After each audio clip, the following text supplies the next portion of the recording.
This podcast is part of the Sports History Network, your headquarters for the yesteryear of your favorite sport. You can learn more at sportshistorynetwork.com.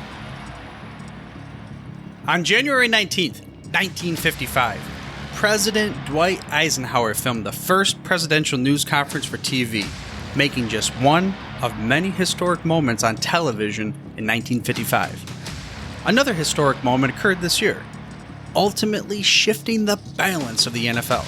And because of TV, the balance of the top sport in America. Because in 1955, the Pittsburgh Steelers made a brilliant move to cut a player that was recognized as Johnny U. Welcome to the Football History Dude podcast, where each episode is a journey back in time to learn about the rich history of the NFL. Your host is Arnie Chapman. Football is his passion, and he wants you to come along with him to explore the yesteryear of the gridiron. So hop on board his DeLorean, and let's get this baby up to 88 miles per hour.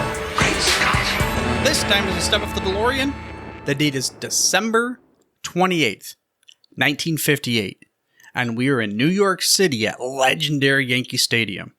We're here to watch the final two drives of what has been nicknamed the greatest game ever played.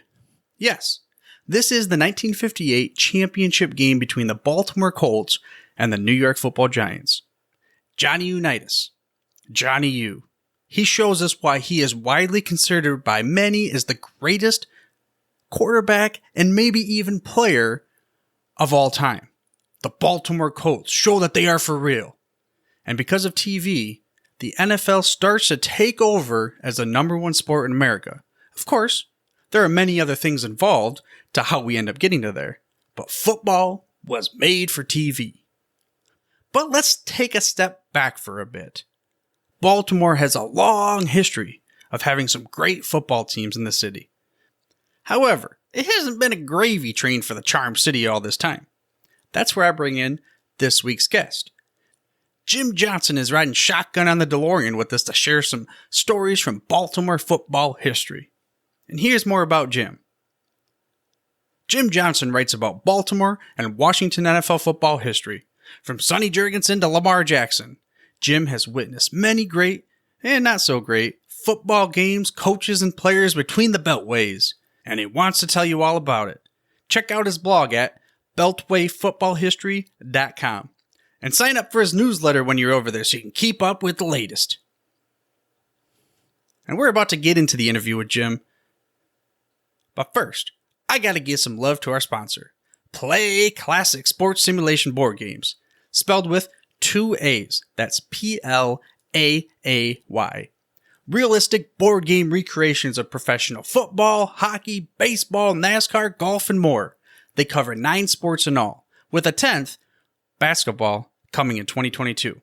You can relive great seasons of the past, create what-if matchups from different eras, and so much more. It's fun! If you're into sports history, you gotta go check these guys out. Again, that's Play with two A's, P-L-A-A-Y, classic.com. When you're over there, here's a pro tip for you. Use the code SHN at checkout to get 10% off your first order. Again, that's code SHN. And of course, we got a giveaway that's running through November 13th. So for your chance to sign up to win your choice of any one of Play Classic games, and also to listen to the interview with the founder and his son, you got to head over to sportshistorynetwork.com/play. That's P-L-A-A-Y. Again, there's two A's in this. Play Classic. So go ahead, pause this episode real quick, head over there, enter the giveaway, and bookmark that page so you can go ahead and listen to the other interview later down the road. But now that you're back, let's get into this interview with Jim Johnson. Oh, okay. So we have what they call the fresh blood and everything, but you've been writing about football history for quite some time then, or is it you shifted just recently? I shifted just recently.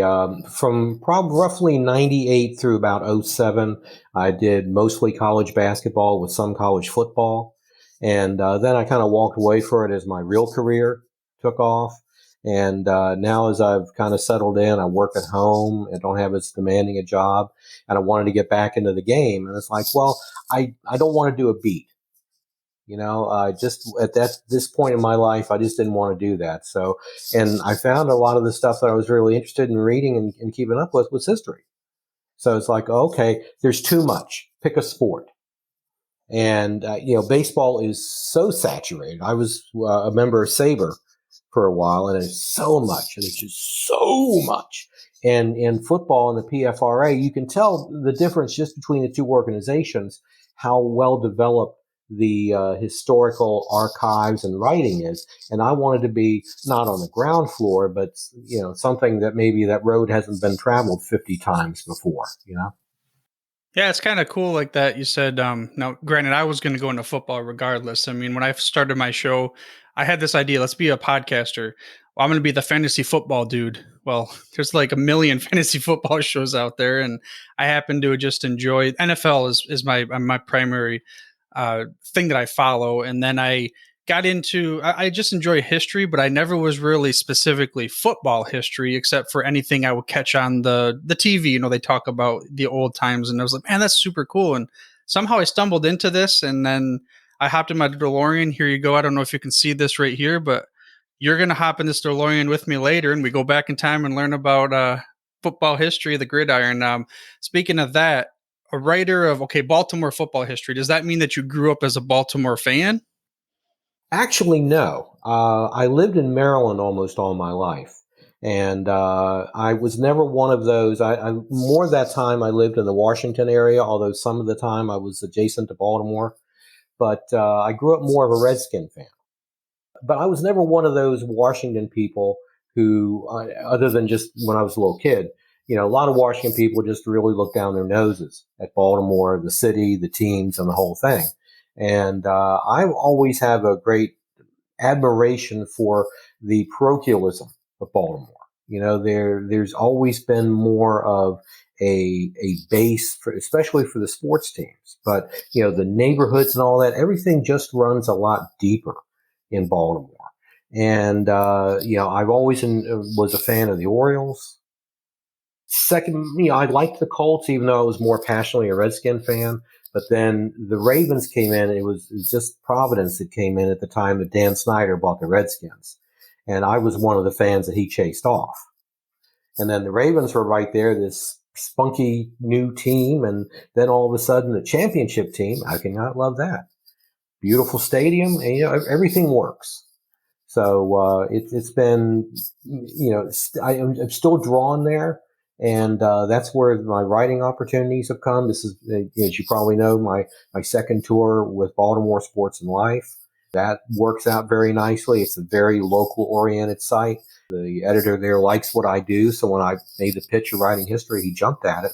And it's like, good. And the Baltimore football history is just terrific. More recent, but then you go back.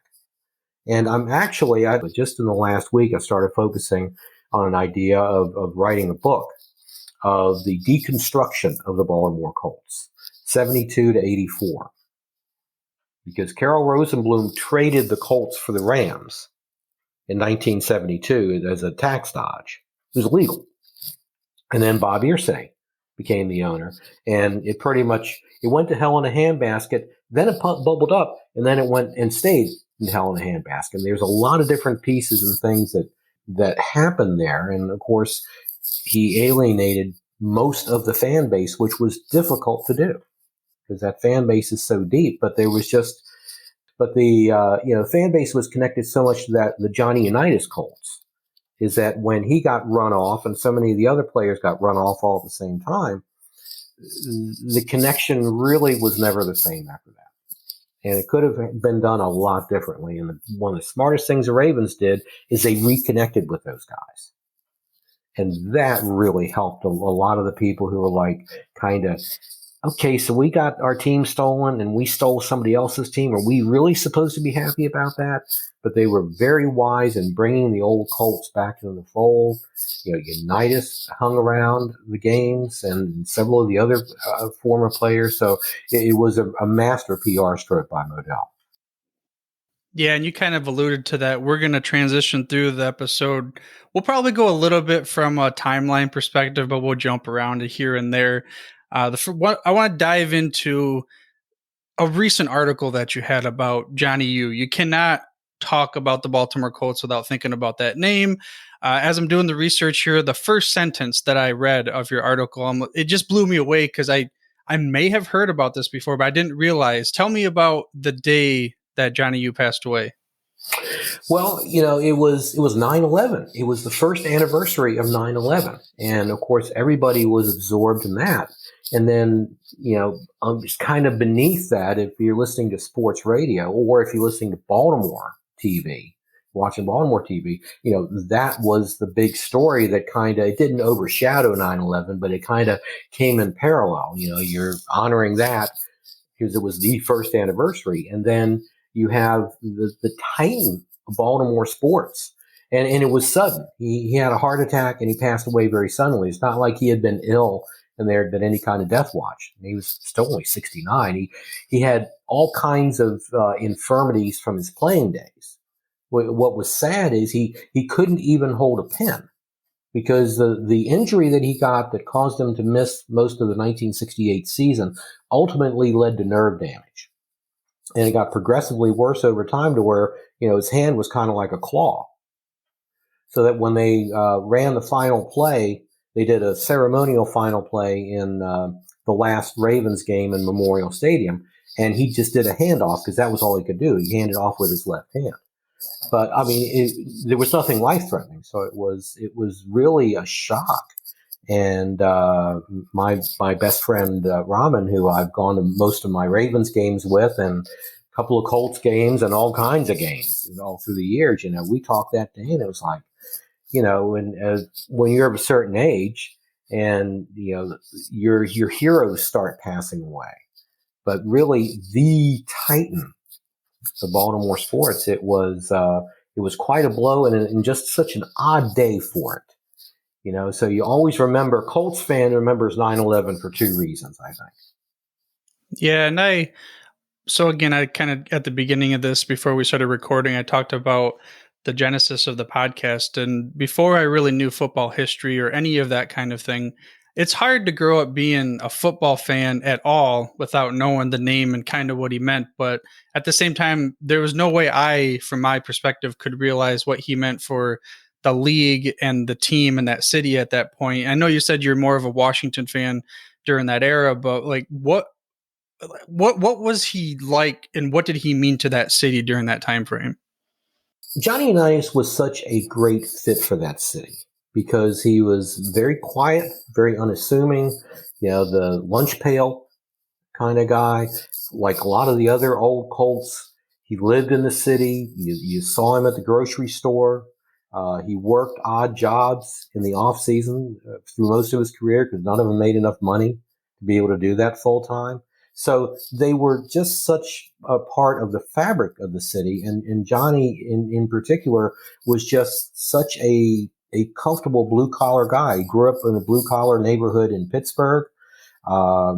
He was just such a reflection of the best of the city because he was the hero of Baltimore. He was the guy who led them to their first championship in 58, of course, the greatest game ever, which it really wasn't, in my opinion, but it was maybe the most important game ever. But more importantly than them being champions, the city was relevant. They did not have a major league team until the Colts in 53 and the Orioles in 54. And the Orioles were terrible. And the Colts, their first 2 or 3 years were not very good. And then they'd gotten competitive a couple of years before that.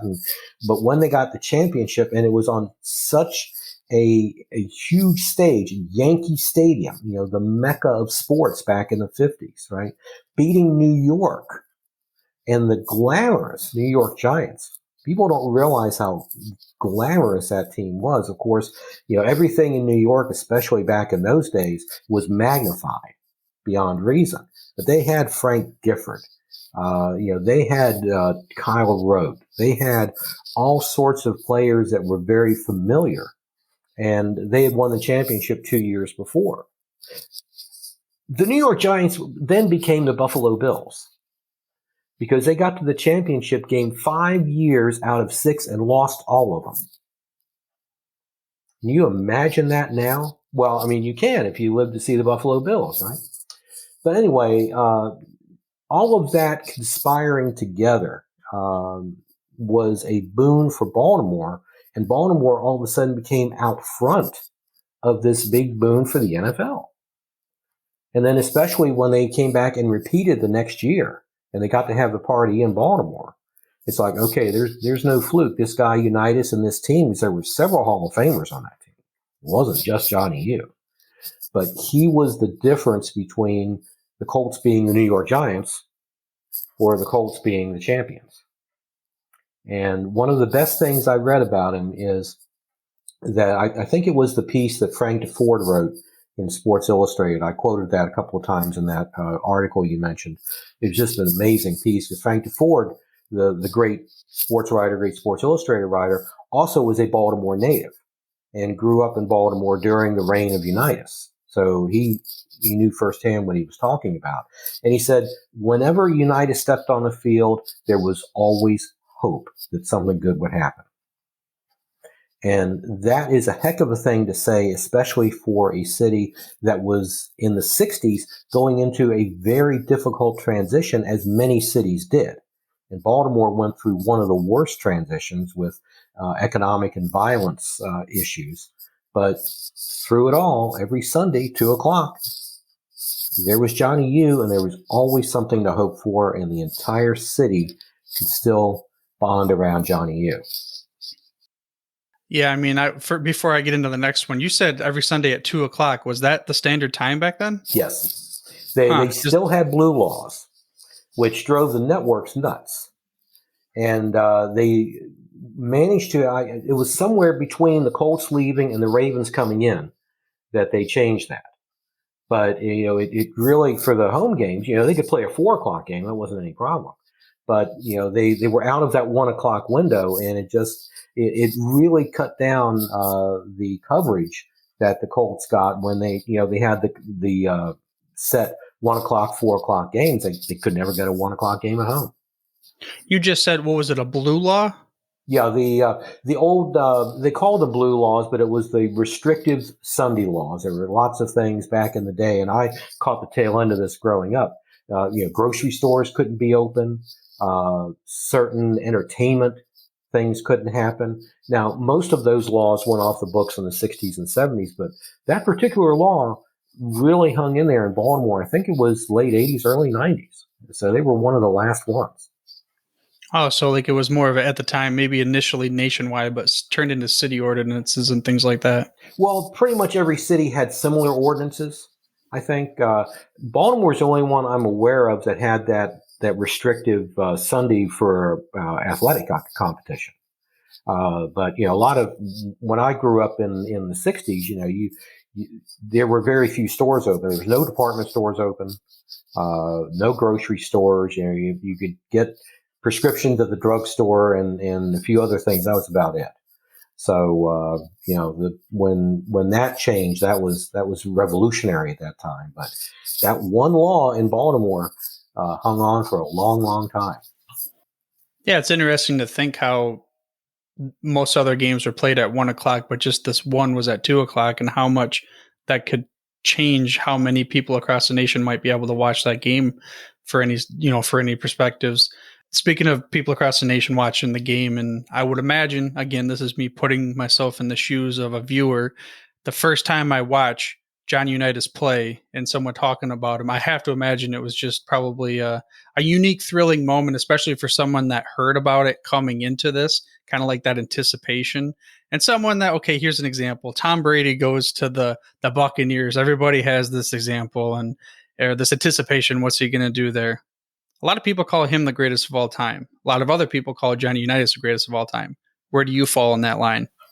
I'm very clear that Johnny Unitas is the greatest of all time. My number 2 choice there is actually Joe Montana. I put Montana ahead of Brady. But Unitas won 3 championships. and there was this large gap in between them. But when he had good teams around him, which was a lot of the time, he was the guy who would make the plays. He was the cool, and he had more on his plate than Brady, because back then, bang in the day, I hate being like that, but sometimes I can't help it. That he would call his own plays, and that was one of the things he got a lot of credit for in the sudden death championship game. How he mixed his plays. He was a very patient. He could throw downfield. He was also a very patient quarterback, but he was the leader of that team. Now, Brady certainly is a leader, but you're going to run across, I think, very few leaders in sports that could stand up to Johnny Unitas. And I think that's what separates him. It is so difficult to look at especially quarterbacks, the way the game has changed over time. And, you look at the numbers. Let's compare Unitas and Brady. There's no comparison. Brady's numbers are just, light years ahead of Unitas. Unitas threw over 20 interceptions in a season several times, which is unthinkable now. But back then, there was not the 3-yard out pass, which is the bane of my existence as a fan. I just hate that, right? And he threw to his backs. Unitas threw to his backs, and he threw short passes, but he threw a lot more high-risk passes, and as a result, interceptions were viewed much, much differently back in the 50s and 60s than they are now. Anybody who's throwing 24 interceptions in a season here, with the type of offenses that they have and the limits on defensive coverage, is probably either a bad quarterback or having a bad year. And of course, Unitas never threw for 4,000 yards. I think he only broke 3,000 a couple of times. He didn't throw that much. They ran the ball, they mixed their plays, and it was just a much different game. But Unitas is the guy, and I think that I keep coming back to that line that I will attribute to DeFord. I hope I'm right. There was always hope. And you could say that about Brady, and there are other quarterbacks you could say that, but I don't think there was ever a quarterback any more than Unitas that a whole city put his hope on. And a whole city and Hall of Fame teammates looked up to. Guys like Lenny Moore, who's in the Hall of Fame, Gino Marchetti, all those guys, they're like, hey, Johnny U was the man. Game knows game. Right, yeah. I mean, I had Bill Curry on, oh man, this is a while ago, the center. Well, he played center for him for a little bit. And I can't remember the exact quote, but something along the lines is every game before they would start, and this would fire him up, he would just say, like, well, 2 words or something like that. Like, I don't, talk is cheap, let's go, or something like that. I don't remember what it was. And then they would all just go out there, and just, he had that moxie unlike any other person he had ever seen, is kind of the thing he was trying to get at too, and just someone you wanted to follow. Speaking of quarterbacks, I know there was another one, they had a pretty good run there as far as great quarterbacks there with the Colts. But in between, I'm thinking about, I was trying to figure out if this, I remember flash forward to the Baltimore Ravens Super Bowl. I was doing a Google search, worst winning quarterback in Super Bowl history, and the guy popped up who I thought would pop up, and Trent Dilfer, and give him credit, he's a professional football. It takes a lot to get there, but you make the joke, anybody could have won, had been a quarterback and won for that team at that time. But let's go back to the guard transition from Johnny U to the next quarterback that the Colts had. Who was that? For a couple of years, they had a guy named Marty Domres, and they had traded for him in 1972. Unitas was getting up to 38, 39 years old, and their backup for several years had been Earl Morrall, who was like a year younger than Unitas.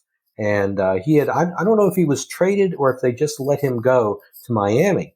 And Earl Morrall quarterbacked like half the games of that perfect season because Bob Greasy got hurt, So Domrey's, I think, was probably about a second, third year quarterback. They traded from San Diego, and he was a solid quarterback. But, my God, he's coming in for United and didn't see it coming. It happened with very little warning.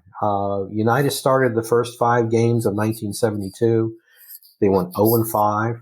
No, excuse me, they went 1-4. They won the opener, and they really. And he had one game against the Jets where he threw for about 370, 380 yards. Only problem was Joe Namath threw for almost 500 that day. He had an amazing game. So the Colts lost like 44-34. But then the 5th game, they lost 21-0 and just got stuffed by the Cowboys in Baltimore. And Joe Thomas, who had taken over as the general manager when Bob Irsay bought the team in, I think it was July, he said, okay, that's it. And he made a phone call to Unitas in the locker room, said, basically, we're going to bench you. Bye. And he was criticized for that. And he said, hey, I didn't have to call him. Which was, the interpersonal skills that the Colts management had in the post-Carroll Rosenbloom days. And it was just night and day. You mentioned Bill Curry. He was one of the guys who was the most aghast by that and realized just the whole culture of the team got flushed very quickly. So Domrey's came in, and Domrey's actually played pretty well.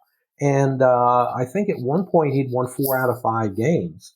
And the Colts did show some life there for a while. And then he was the starting quarterback the next year and struggled. And they had by that time they had traded for the draft pick that got Burt Jones. The new coach, Howard Schnellenberger, got fired because Irsay went down on the field during a game and said, I want you to put Burt Jones in. And Schnellenberger basically told him where to go. So in the locker room after the game, he fired him. He told the team first, then he told Schnellenberger that he was fired. And then Jones got into play and had a pretty rough time for a while, but he obviously morphed into a terrific quarterback, won the MVP in 1976. Would have possibly had a great career if the injuries hadn't derailed him starting in 78. You kind of alluded to something there. You mentioned multiple times within the past few line of questioning about pre-Carroll Rosenbloom and then Irsay and problems, and Bill Curry didn't like the way that the culture went. Let's talk about Carroll Rosenbloom for a little bit and what he meant, in your opinion, to like the Colts' success.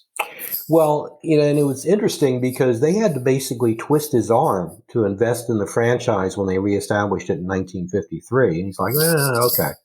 But then once he did, he loved it. And he was that old style owner that he loved the players. He took care of them. He would loan them money if they needed it. Anything that the team needed, he would get. He wanted to win. He loved the players. They loved him. If somebody was sick or a family member, he maybe pick up their hospital bill. He was just you couldn't work for an owner that was more loved than Carroll Rosenbloom. But the problem was the fans in the late 60s got a bit jaded, especially after the Colts lost to the Jets in the Super Bowl, which, by most logic never should have happened. The Colts had an amazing team in 1968. The fans and the press were getting a little edgy with him. And Carroll Rosenbloom liked to be liked. When he was starting then to push for a new stadium, and that wasn't getting very far. Memorial Stadium wasn't all that old, but I tell you what, it was a lousy place to play a football game, in my opinion. The field wasn't good. The horseshoe shape of it, I'm motioning with my hands here on a podcast. That's helpful. But half the seats that would have been on the 50-yard line were actually in the air because, the open end was, close to where the 50-yard line would be.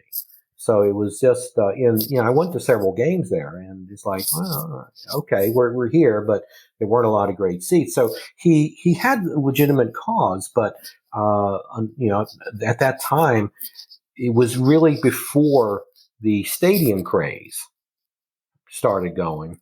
And, as I said, Memorial will still looked at as a reasonably new stadium. So he's like, well, I wouldn't mind owning the Los Angeles Rams. And the owner of the Rams had actually talked to him because he had suffered with cancer for several years. And as he was going through that, he had actually talked to Rosenbloom. He's like, I'd really like you to buy this team when I pass away. I know it would be in great hands with you. And he's like, yeah, but the capital gains would kill me, the taxes. So then he was able to get a consortium of people, which Robert Irsay joined at the last minute.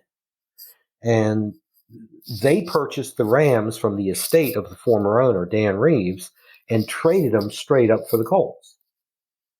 So Rosenbloom went out to the Rams and became the owner everybody loved out in Los Angeles.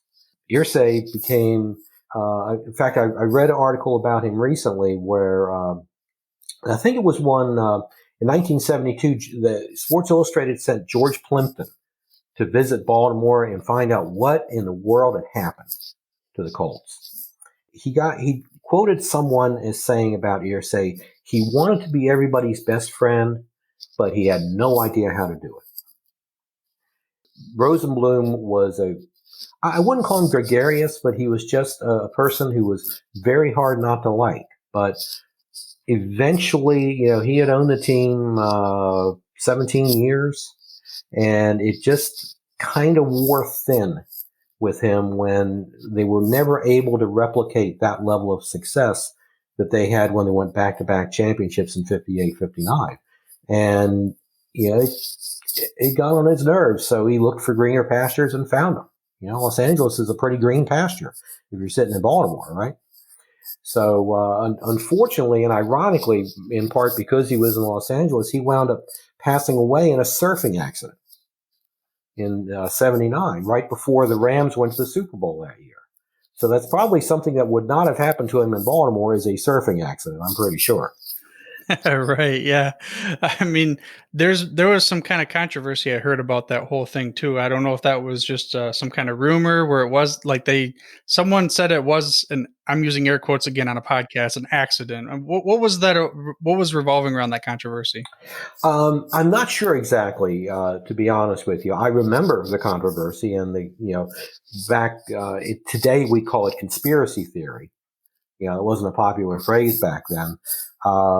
But I never really saw any teeth to it.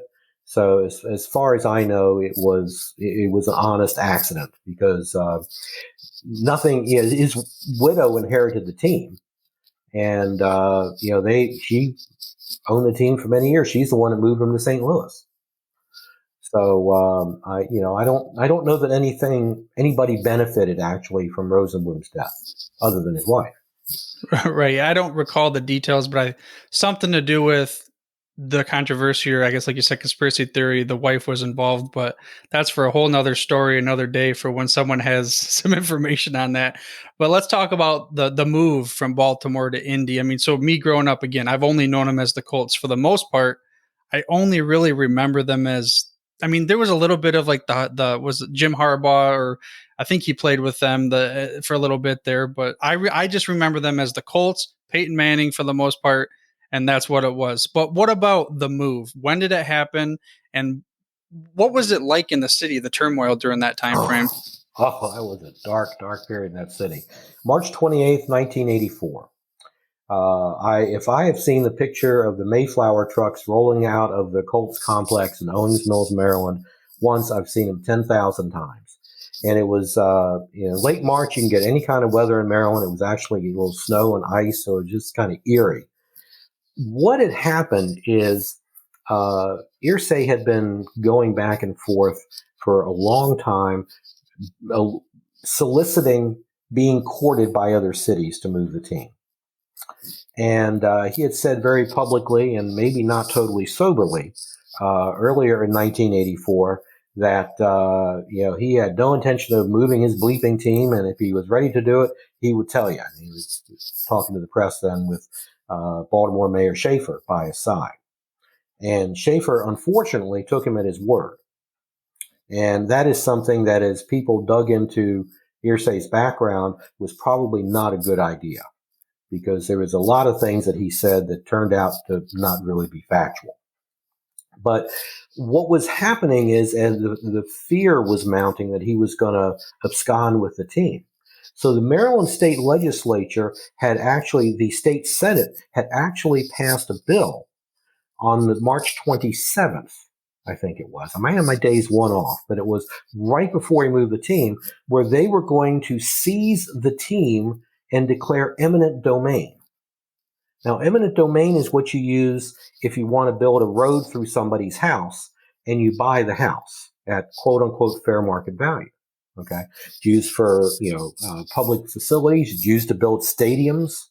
Very popular for that. But nobody had ever tried to seize a team. And it was up for a vote in the state house, I believe, the next day. So Irsay's lawyer called him that evening and said, "Did you hear what's happening?" He said, "Yep, call Indianapolis. We're taking the deal. We're going."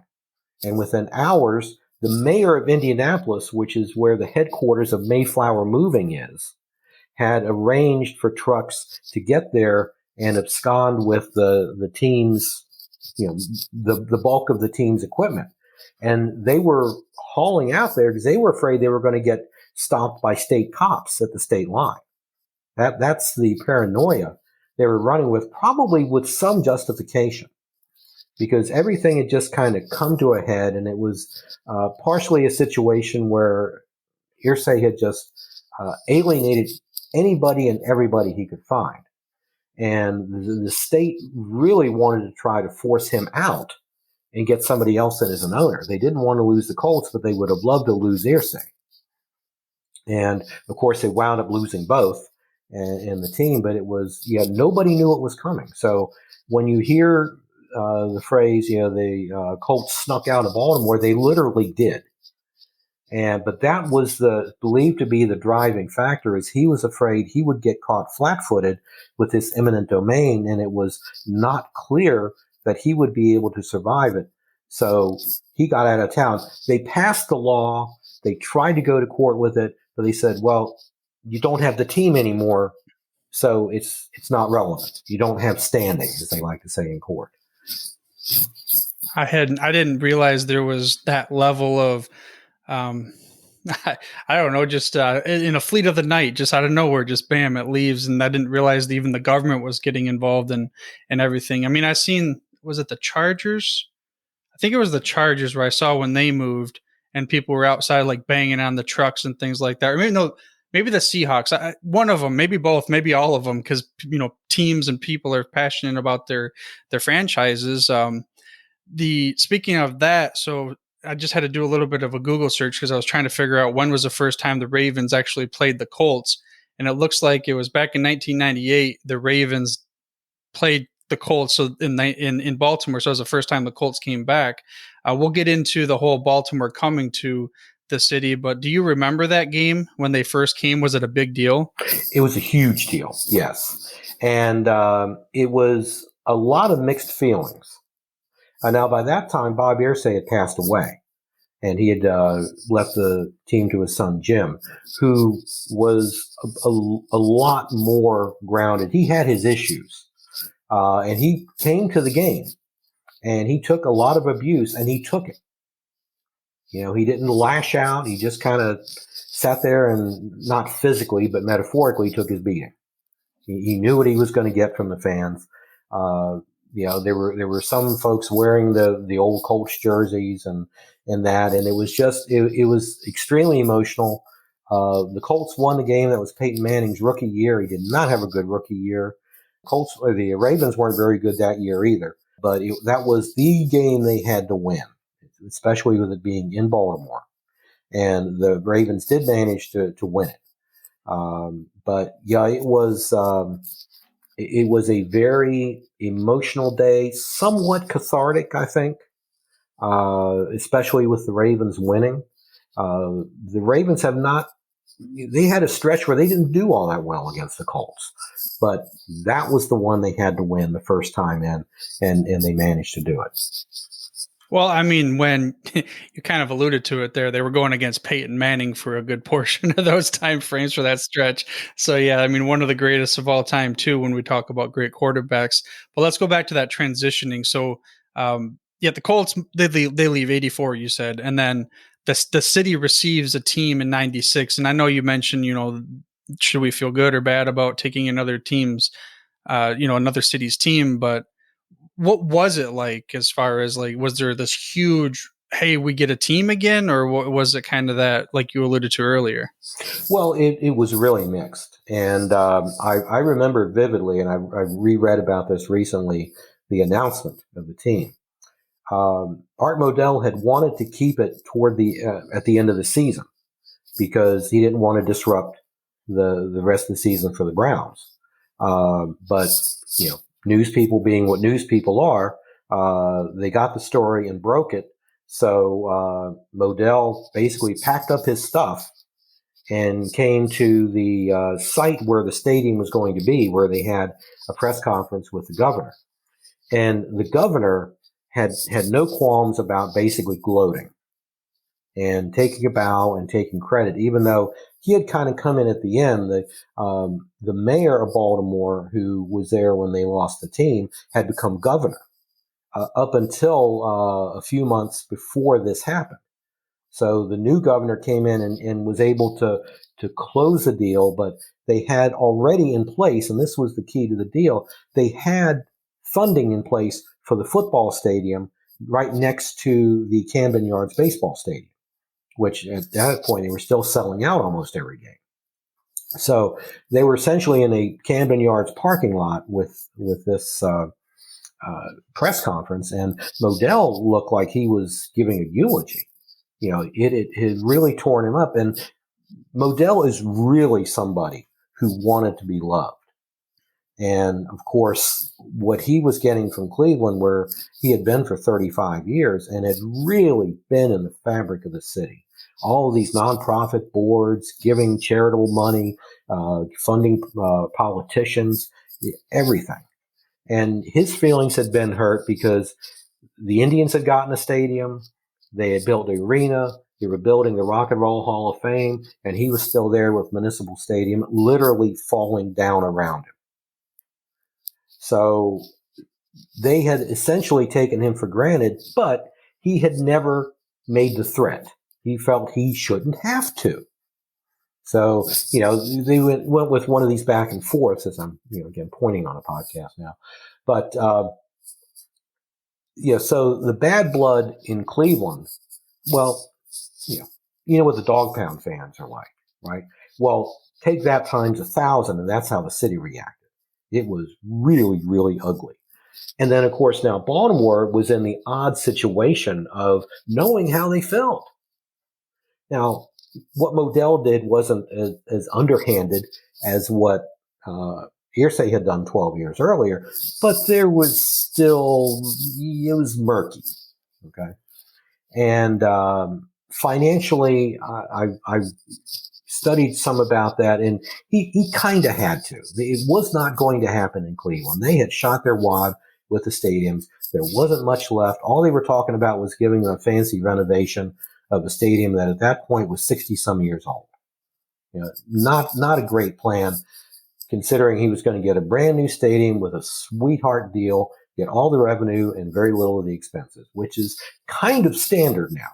But it was still in the early stages of the stadium war starting, and how cities were attracting or getting blackmailed into keeping a team.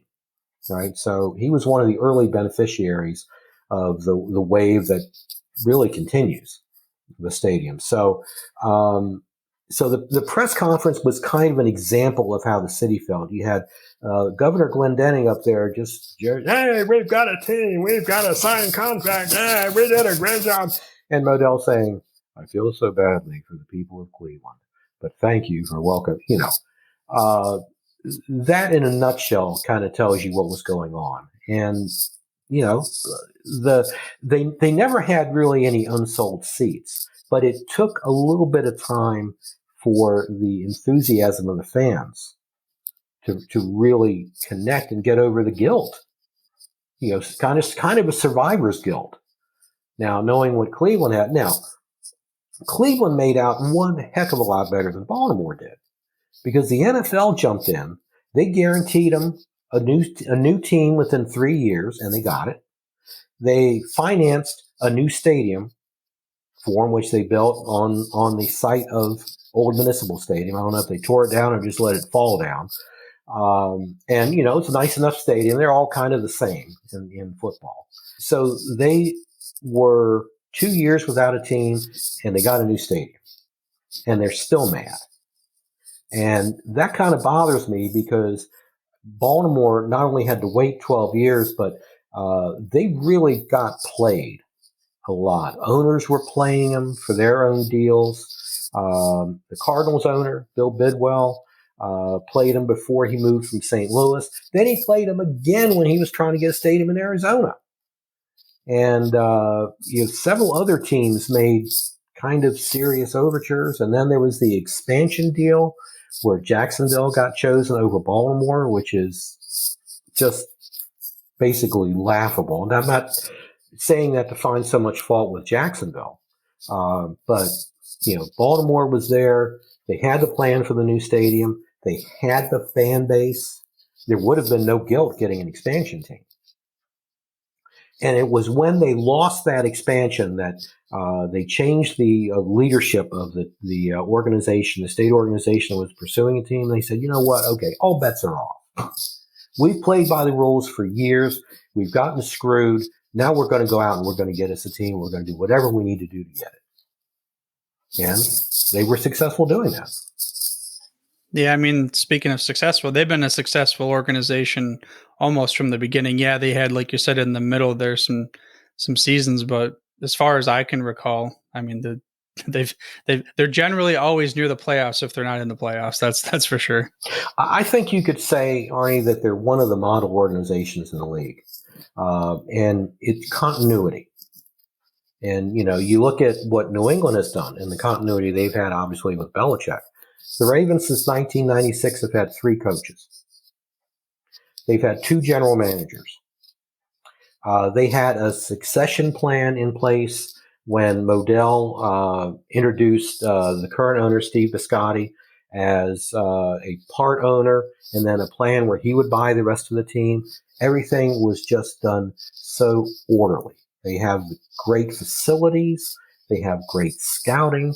They basically do everything well. The fan experience is good. They're out in the community. Yeah, they are, I think, clearly one of the best organizations, and that's why they consistently win. When they have a bad year, they generally bounce back. They had the worst stretch they've had is probably right after the 2012 Super Bowl. They had a stretch of 4 years where they didn't make the playoffs. But even then, they had one really bad year, but they were still hovering around 8-8. That's not a bad floor. No, I mean, you're talking to, you might not know this, but the listener of the show knows what I'm about to say. You're talking to a Lions fan. So, I mean, totally opposite as far as well-run organization that just is consistent and always, it doesn't matter who's there. You say that you had only 3 coaches at Baltimore since then. We've probably had 12. I don't know. I'm just like throwing off the top of my head, but that leads me to, I told you earlier, maybe before the recording, I don't remember the time frame here, but my AFC team is the Baltimore Ravens. And the reason why is growing up, in high school, when I was in football, that happened to be the same time when they were about to win the organized chaos defense. And then Ray Lewis is one of my favorite. If you ask my brother, he's going to tell you Ray Lewis is my brother's favorite non-Detroit Lions player of all time, at least from the current era, that is. And I was there. It was awesome because when he got inducted to the Hall of Fame, I had my press passes there. It was my first year ever as a podcast. I got to shake his hand. There's some things that, I didn't get to actually talk to him too much because, they got a lot going on, but I will always say that, I loved Ray Lewis. I know he had some, poor public image at the beginning, but you mentioned in our kind of comments here about how you believed his rehabilitation of his public image was one of the best. So let's talk about that, because now we're on a personal level for the Football History Dude here. Okay. Well, and obviously Ray Lewis is one of the more beloved athletes in Baltimore history and one of the best. He obviously has to be in the discussion for the best linebackers ever. The 2000 defense that he was the guts of, he was the defensive player of the year. That is in the discussion for one of the best defenses ever. But he didn't start well. I mean, his career started out fine, but then he had that problem the year before the championship in the Super Bowl at Atlanta, and he at least got in the wrong place at the wrong time with the wrong crowd. And there obviously there were two people that were killed in whatever happened around him. He was not truthful. I still vividly remember the pictures of him standing in court in his orange jumpsuit. He took it in a way where he let it change his life. And I'm sure, just scared the hell out of him. And he became the model citizen, incredibly involved in the community. Nobody ever saw him do nothing. I mean, nothing. And yeah, there are still fans that I hear, when I was working in Washington, there's still that built-in hatred of everything Baltimore. And, you hear some comments about, hey, Ray Lewis kill anybody recently? But overall, that he became one of the faces of the NFL after that. A lot of people don't walk away from a situation where they're implicated they're charged with murder. And, you get the film of them in the jumpsuit. And then years later, he's taken his bow at the Hall of Fame. He's made a fortune off of endorsements. Everybody wants him to help their cause. And he is beloved in his city. And he's also a symbol with University of Miami. He's involved down there. He mentors kids down there. It really, over time, when you look back at it and you think of, 2000 and where he is now, the elder, one of the elder statesmen and role models that the young players are coming up to be, it just really strikes me as remarkable. Yeah, I mean, if I would have not have known about, like you said, in the courtroom with the orange jumpsuit, like that story, I would have never even known, because he is the quintessential leader type, the motivational, seems humble, down to earth type of person. I challenge you as a listener right now, go try to listen to one of Ray Lewis's speeches and not get jacked up or get, tingly spines or want to go and run through a wall after the Justin Tucker moment, for instance. No, that wasn't Tucker back then. Oh, who was the kicker that missed? Or was it Tucker after the playoff game? Okay, yeah, after the miss, and then listening to that, and then that's just one example of 100 of them, and we could go on and again. So speaking of that moment, though, I got to bring this DeLorean out for you again. I'm opening up the suicide door here. You're gonna hop in it, and the passenger. I'll tell you what. I'll give you the keys. I'll ride shotgun with you. You can go back in any moment in Baltimore football history. You can actually relive that, like you're part of the moment itself. What moment are you going to?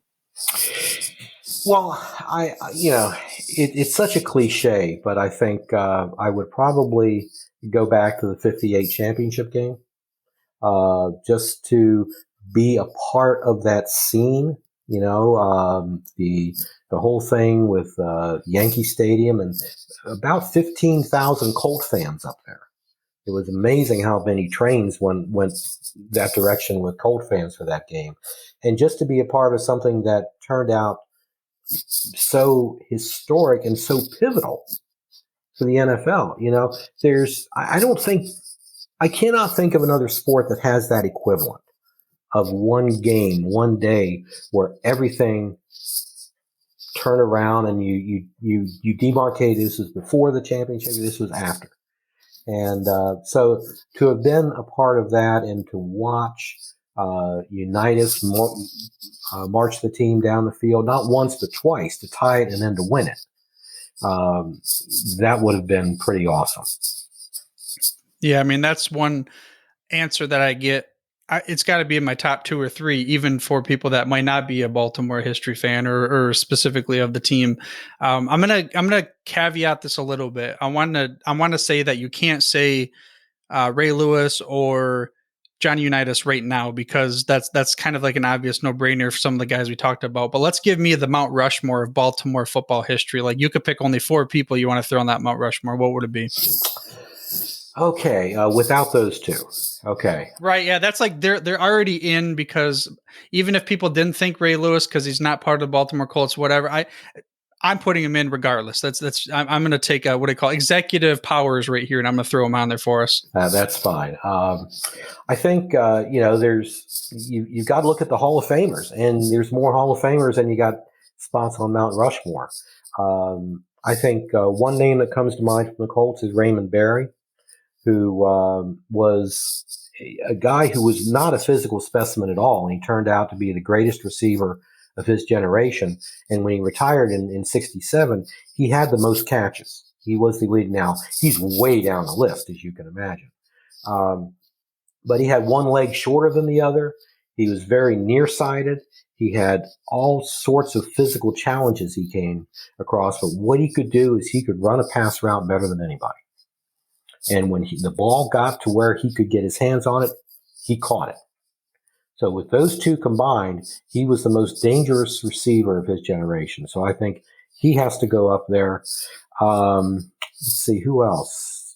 I'll tell you, not too many players, and I don't mean to rub salt in the wound, because I'm sure the name Justin Tucker makes you want to hyperventilate being a Lions fan.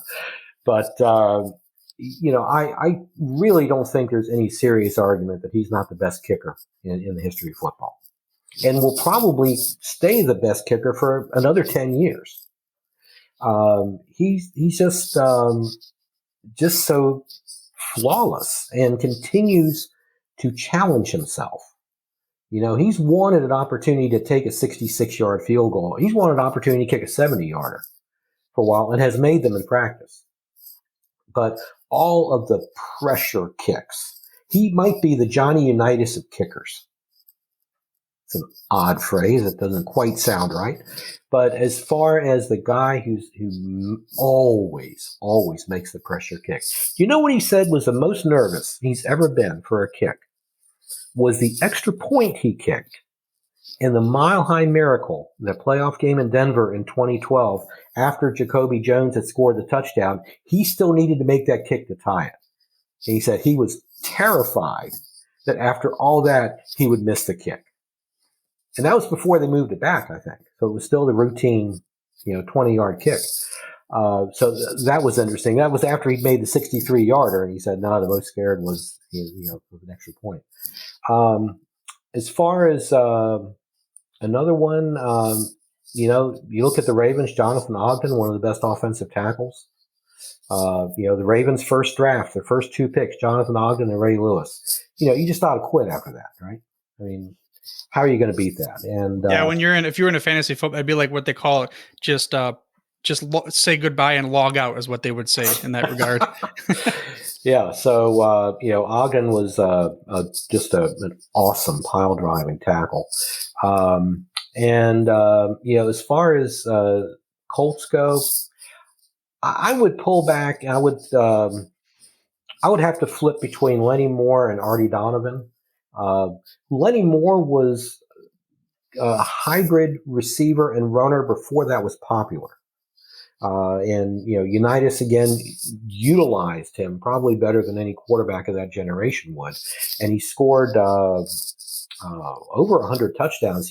When he retired, I'm pretty sure he had the record for most touchdowns scored.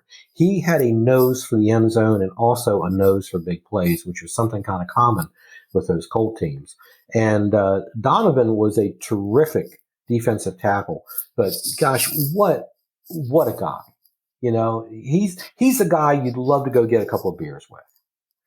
All the storytelling that he did. He was the Bob Uecker kind of football with his stories on Letterman.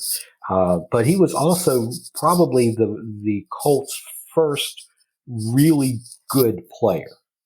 And because he came with the original Colts and in 53. Now, I think he played up through 62, 63. And was a terrific tackle. So off the top of my head, that's how I would fill out the rest of that Mount Rushmore. That's still not a bad team. Even though you take Ray Lewis and Unitas off of it, it's still a pretty good team. Yeah, it's hard to argue against it. I mean, obviously, there's going to be some that you could throw in there and everything, but let's get into the future. What's on tap? The old "What's on tap" from Fox Sports. I think it was "What's on tap" for Fox Sports in the coming weeks for you for your writings. Well, this week I've got one I'm really, next week. I mean, I'm really looking forward to. I'm going to do a couple of what if stories, and this one I think might be the granddaddy of what ifs. What if the Steelers had not cut Johnny Unitas? Yeah. And I think ultimately it does not wind up as good for the NFL. Because, well, I'm not going to tell you because I've written the story. Well, yeah, you gotta get into. Yeah, there you go. There's our teaser bomb, right? Yeah, there you go. So, but I think ultimately, obviously, it's a lot worse for Baltimore. But I think even for the league, somebody needed to make sure that the Giants did not become the dominant team, in my opinion. But then, let's say if that Unitas not being in Baltimore, let's say if the Giants win both of those championships. Well, how does that affect those two coordinators they had, Vince Lombardi and Tom Landry? And the ripple effects go throughout the entire league. And just for that one thing, which, by the way, the Colts didn't sign Unitas and say, okay, you're the starting quarterback. He was third string when they signed him. So let's not say that, the Steelers were absolute blithering idiots, although, it takes something to miss the playoffs for 40 years like they did. I love reminding Steelers fans of that. Life didn't start in 1973 when they started winning championships. They were around 40 years before that. And that's how you get it, is you cut guys like Johnny Unitas. So that, and also, just looking back at some of the matchups with the Ravens. One of the games I'm going to look at is that crazy game they had with Minnesota in 2013. The only snow game I can remember the Ravens ever had, where there were like 6 touchdowns in the last 3 minutes, and turned what was an absolutely miserable, unwatchable game into one of the craziest finishes ever. And I mention that because the Ravens are playing the Vikings.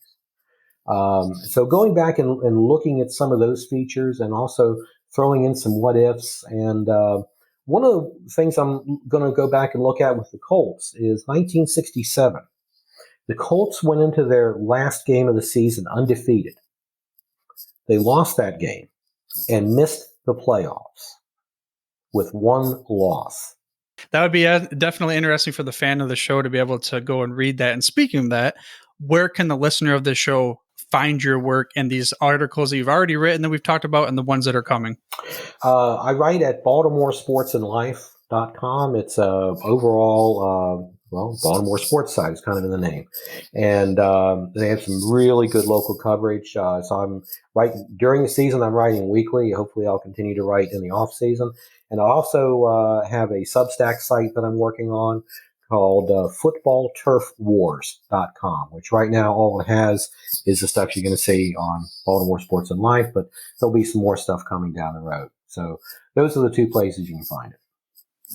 All right. With that, any last words of gridiron knowledge nuggets regarding Baltimore football history that you want to share with the fan of the show? Well, I think it's fun to go back and Baltimore's a great town because it has some great and not so great but interesting history. But it's just what I'm trying to do, and what I think you're doing on this podcast, Arnie, is why I was so tickled when you reached out to me, is putting that history out there. And I've told a number of people this. There's 2 reasons why I'm doing what I'm doing. Is first off, for guys my age, I started following football in 1968. I was very young, but still, going back and either reliving memories or pulling out details that maybe you didn't even know about. But, maybe for somebody your age or younger, that didn't know this stuff, I don't think we spend enough time on the history of the game. I think a lot of it is relevant. And if you look at, that's why I want to do the what ifs, because you can see just how little things, had that butterfly effect over everything. And so I think to really appreciate where the game is now, even though it looks so much different than it did when I first started following it, there's still connecting threads all the way back to when, they got in the showroom of the auto dealership in Canton and signed the first papers in 1920 up till now. It's really, really interesting, and a lot of it is fun to go back and look at. There you go. A little Baltimore football history. And to learn more about Jim's work, you can go ahead to beltwayfootballhistory.com. And don't forget about that giveaway we're talking about from our sponsor, Play Classic, which is, again, 2 A's. You can sign up over at sportshistorynetwork.com/play. That's PLAAY. And when you go check them out over at playclassic.com, don't forget to use the promo code SHN at checkout so you can get 10% off your first order. Again, that's promo code SHN at checkout. Now, next episode, we get into a little bit about the other team that Jim writes about, but from a different perspective. We're going to learn about some Washington football history. In fact, we're going to head up the Beltway because we have a fellow member of the Sports History Network, Frank Redding. You may have heard him from, Ringside with Redding, boxing history from yesteryear. And if you're into boxing, go check out his show so you can catch up on all of Frank's episodes. You get that in the show notes or just through your favorite podcast player of choice. That's Ringside with Redding. And for this podcast and Frank's, and don't forget to mash that little subscribe button so you can get the latest, greatest episodes each and every week. But for now, dude, I'm through if you're through. Thank you for listening to this episode of the Football History Dude. To make sure you're the first to get the next episode, please subscribe on your podcast player of choice and head on over to thefootballhistorydude.com for the show notes and more information on the history of the NFL. And remember, dudes, where we're going, we don't need roads.